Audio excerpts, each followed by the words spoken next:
Hi, this is Dr. Famila. Now I am going to explain the Fermi golden rule through the transition to a continuum. So you should know what is a continuum. Now consider these two diagram A and diagram B.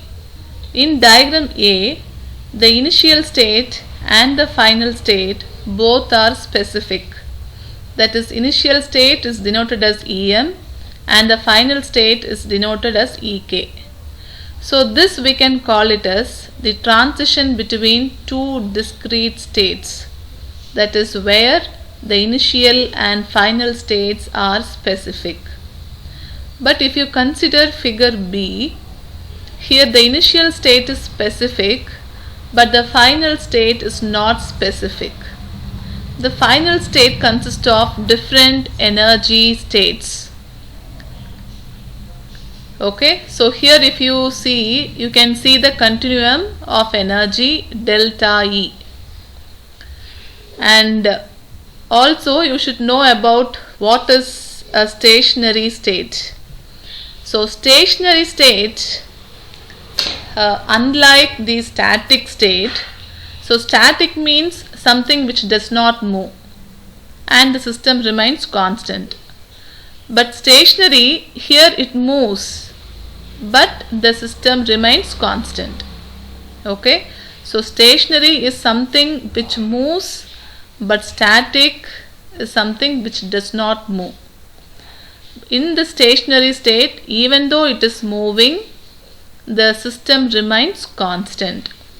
So with these concepts we can discuss the Fermi golden rule. Okay, let us calculate the expression for Fermi golden rule using the transition probability per unit time.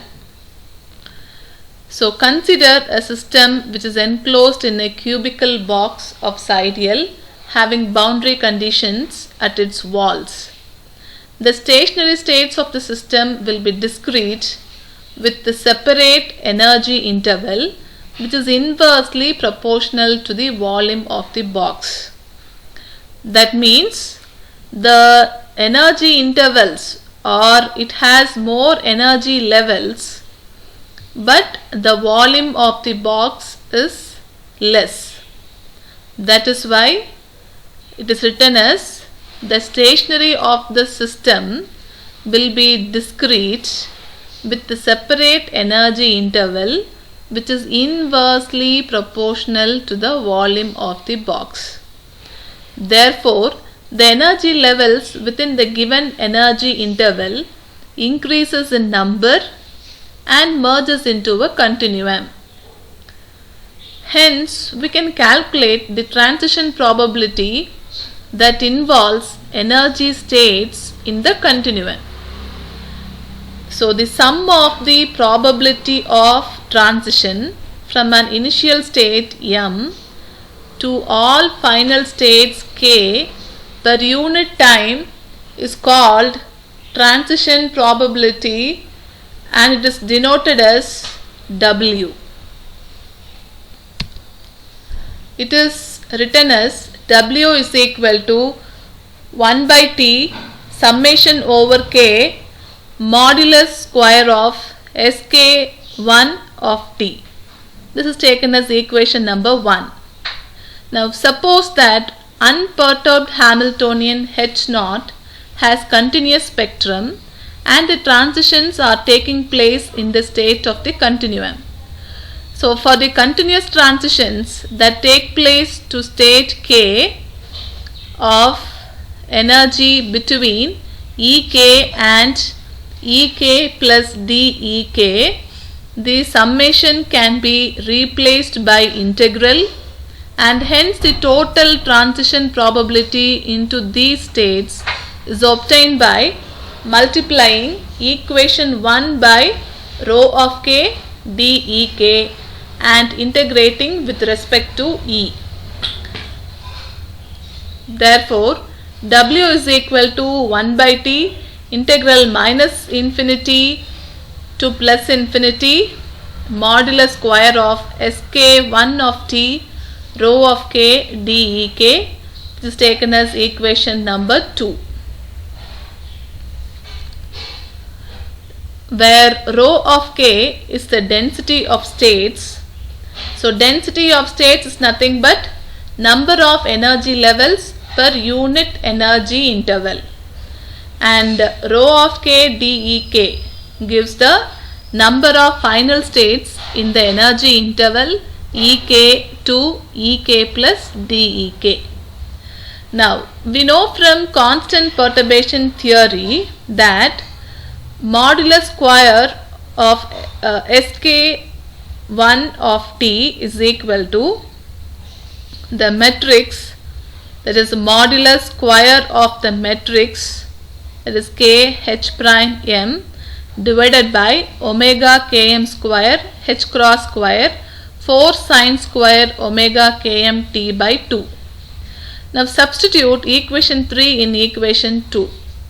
We get w is equal to 1 by t integral minus infinity to plus infinity the modulus square of the matrix divided by omega km square h cross square 4 sin square omega km t by 2 rho of k dek. This is taken as equation number 4.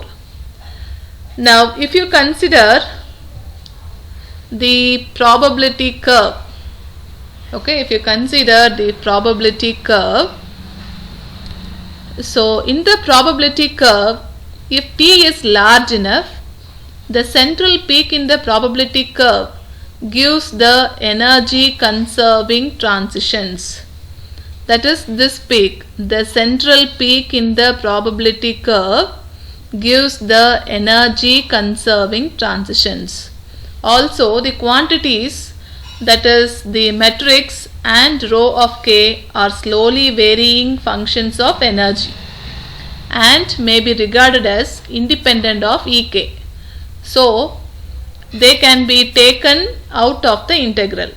Therefore the above equation becomes w is equal to the modulus square of the matrix divided by t h cross square. So this h cross square I have taken outside, so t h cross square, and rho of k integral minus infinity to plus infinity 4 sin square omega km t by 2 divided by omega square km, and this dek in the previous equation you have, that is in equation 4 you have dek. So we are converting dek in terms of d omega km, that is dek is equal to ek minus em, which is equal to h cross d omega km. So instead of dek I am going to substitute h cross d omega km. Therefore w is equal to modulus square of the matrix divided by, so if you see here there is a h cross and the denominator there is a h cross, so h cross will get cancelled. Therefore t h cross into rho of k integral minus infinity to plus infinity the sin square omega km t by 2, and this 4 I can write it as omega km by 2 the whole square.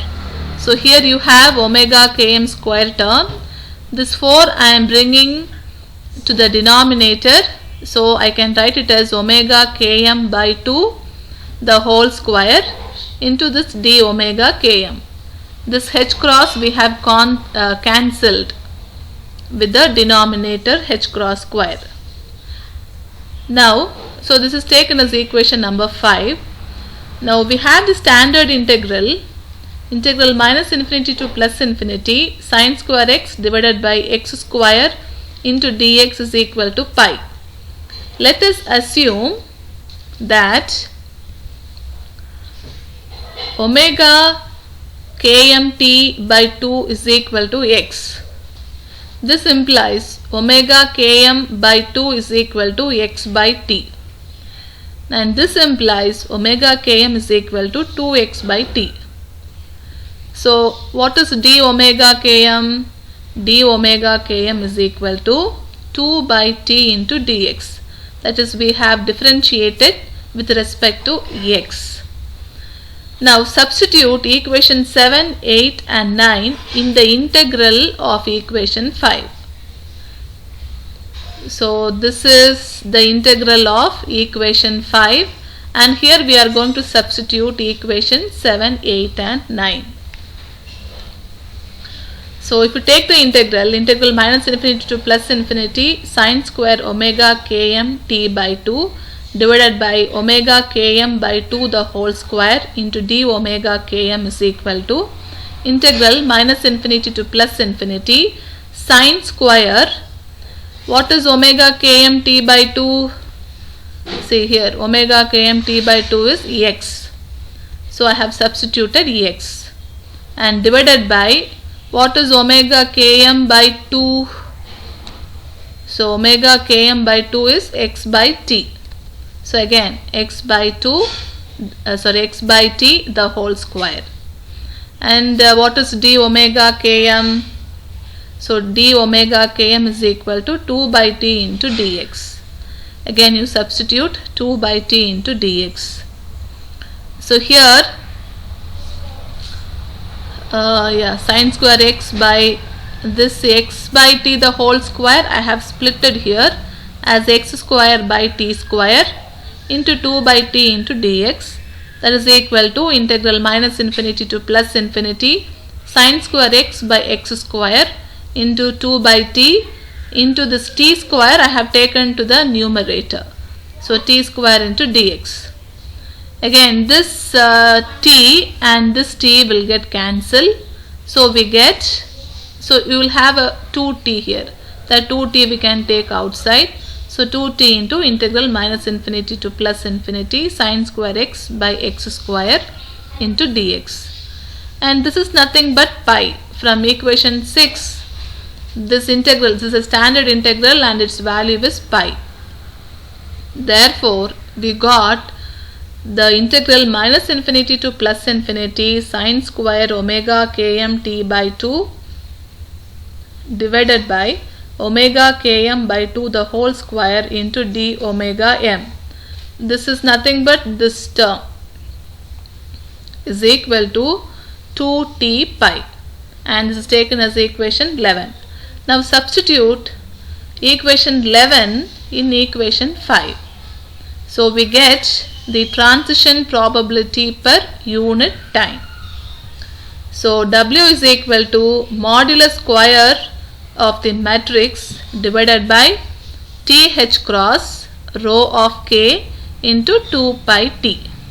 So this T and this T will get cancelled. So we get 2 pi by H cross rho of K, the modulus square of the matrix, which is taken as equation 12. Thus the rate of transition is independent of time. If you see here, there is no t term. Therefore the rate of transition is independent of time. This is called Fermi-Golden rule of time dependent perturbation theory. It states that the transition probability per unit time is non-zero only between continuum states of the same energy. It is proportional to the square of the modulus of the matrix, and it is proportional to the density of states rho of K. This relation is used to calculate the transition probabilities between two states and their corresponding lifetimes. For example, in beta decay, the Fermi-Golden rule has given the results actually observed experimentally. So we were talking about the continuum, that is the final states. So if there are several different groups of final states K1, K2, K3, etc., all of which possesses nearly the same energy, Ek is equal to Em plus H cross omega, for which the perturbation matrix elements, that is the matrix Kj H prime M, and the density of states rho of Kj, although nearly constant within each group. Okay, even though this perturbation matrix elements and the density of states are nearly constant within each group, but they differ from one group to another. Then the transition probability per unit time for jth group, that is replacing K by Kj in equation 12. Okay, so we are replacing K by Kj in equation 12. We get W is equal to 2 pi by H cross rho of Kj modulus square of the matrix. So here J is equal to 1, 2, 3, etc. So the spread of energy of final states to which transition occur is connected with uncertainty relation delta E delta T is equal to H cross. This is all about Fermi-Golden rule.